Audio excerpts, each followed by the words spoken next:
ito lang yung medyo malaki guys. Ito, pwede na natin siyang kunin. Kasi hindi naman siya maganda kung ano guys, sobrang laki na.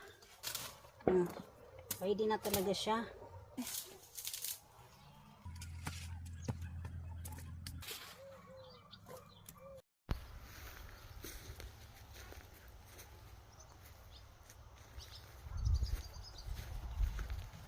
So guys, punta tayo dito sa aking greenhouse. Kasi may kukunin ako, may nakita ako ditong cucumber.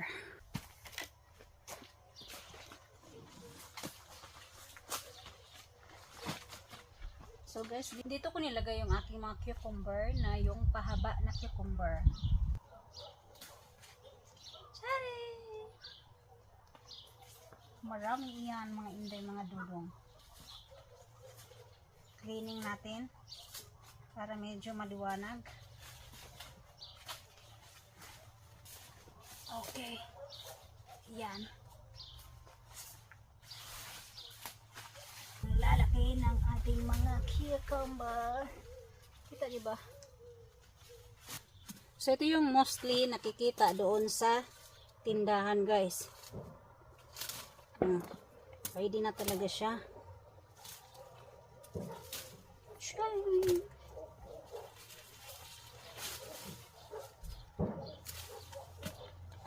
Wow.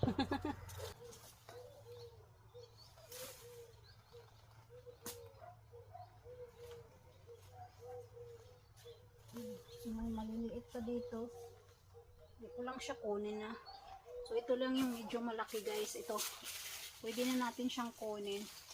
Kasi hindi naman siya maganda kung ano guys, sobrang laki na.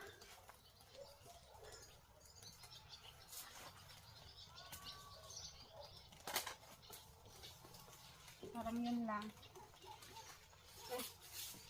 Meron pa.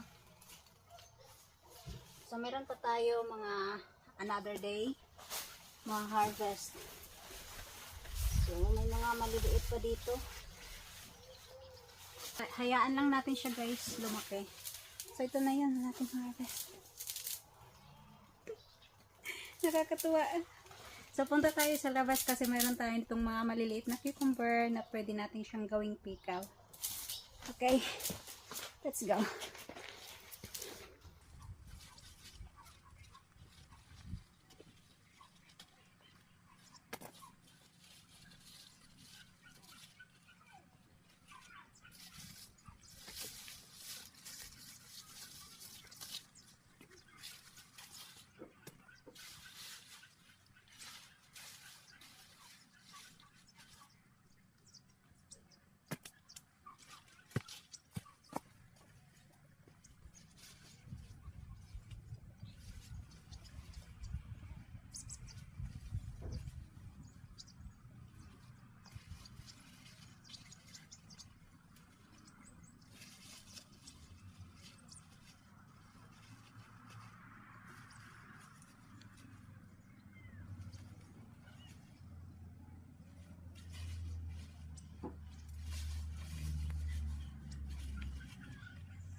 So guys, pag ganitong idea na pagtanim ng mga cucumber na ipaano mo lang siya guys, hayaan mo lang sa lupa siya na mag-crawling.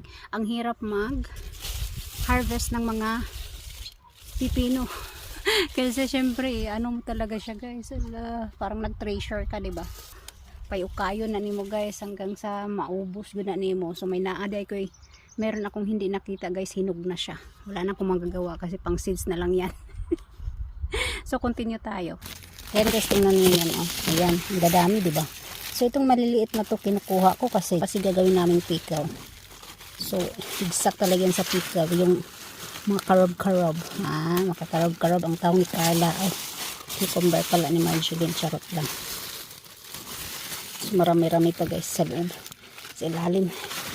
Kailangan nating anuhin. Ayan, dadami guys. Oh my gosh.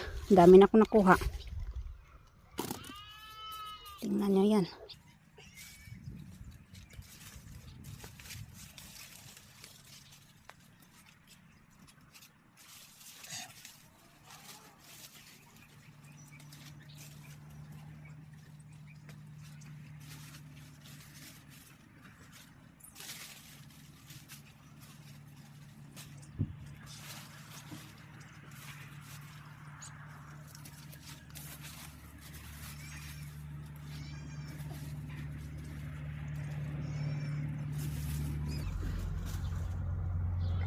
tago diri ba?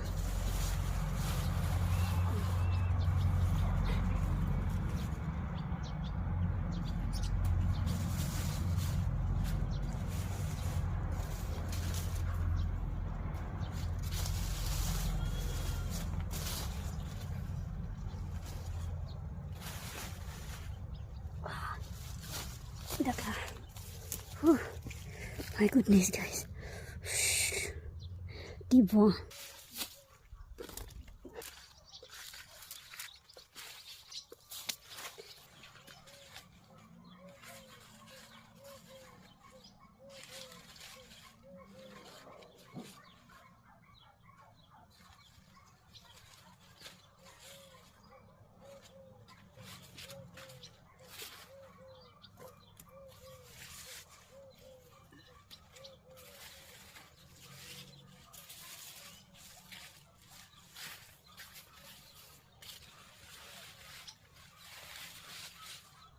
So wala na ata guys, okay na.